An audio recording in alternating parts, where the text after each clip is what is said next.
You write about Black Lives Matter and the activism that we've seen here in Toronto. Expand for me, your role in being embedded in that movement and then also working as a journalist. Yeah, it's a good question. I mean, there was a point after I came back from Ferguson, Missouri in 2014 where I was covering the struggle against police violence for Mike Brown in Ferguson, Missouri. And I came home and Black Lives Matter Toronto had kind of just gotten going. And they started to show me that as a black journalist that I had a role to play as well in telling stories about black life, in showing the struggles that we're going through. But then I also started feeling like I need to participate. I can't just stand on the sidelines writing and reporting. This is my fight as well.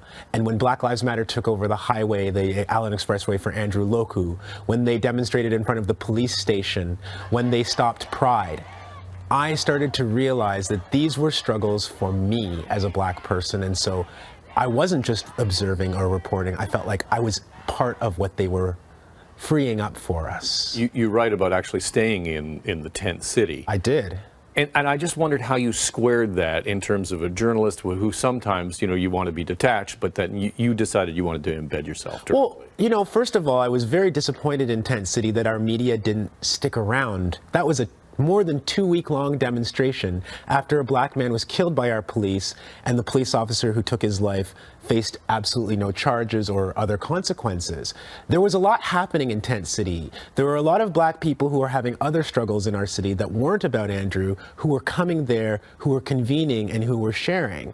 I had to be a part of that. But again, on the very first day that they were at Tent City, Black Lives Matter were attacked by the police outside from inside of that headquarters. A lot of people missed that from the media because they weren't there. Because I was around, I got to interview people. I got to share those stories, and it gave me a bigger sense, I think, a more fulsome sense of what that protest was really about and how it was resisting and creating a bigger space for us to talk about these issues.